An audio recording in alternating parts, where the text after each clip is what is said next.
বিশ্রামে মুস্তাফিজ, আসছেন খালেদ আহমেদ। হঠাৎ দল থেকে ছিটকে গেলেন মুস্তাফিজুর রহমান।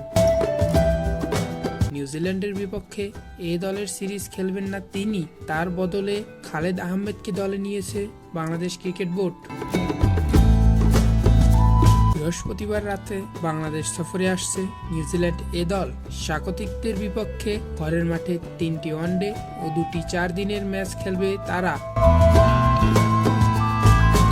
সিলেট আন্তর্জাতিক স্টেডিয়ামে গড়াবে দুই দলের লড়াই। সিরিজকে সামনে রেখে গত 26 এপ্রিল শক্তিশালী দল ঘোষণা করে বিসিবি। ইতিমধ্যে সিলেটেও পৌঁছে গেছেন ঘোষিত দলের সদস্যরা। আজ অনুশীলনও করেছে তারা, তবে দলের সাথে দেখা যায়নি মুস্তাফিজুর রহমানকে, বরং তাকে বিশ্রামে রাখার পরিকল্পনা করেছে বিসিবি। এ প্রসঙ্গে বিসিবির ক্রিকেট পরিচালনা বিভাগ ইনচার্জ শাহরিয়ার নাফিস জানান, এ দলটা যখন করা হয় তখন মুস্তাফিজ খেলায় ছিলেন না। পরে যেহেতু সুপার লিগে কয়েকটি ম্যাচ খেলেছে, তার যথেষ্ট অনুশীলন হয়েছে। সামনে জাতীয় দলের ব্যস্ত সূচি। চলতি মাসে পাকিস্তান খেলতে যাবে টাইগাররা। যাত্রাপথে খেলবে আরব আমিরাতের বিপক্ষেও।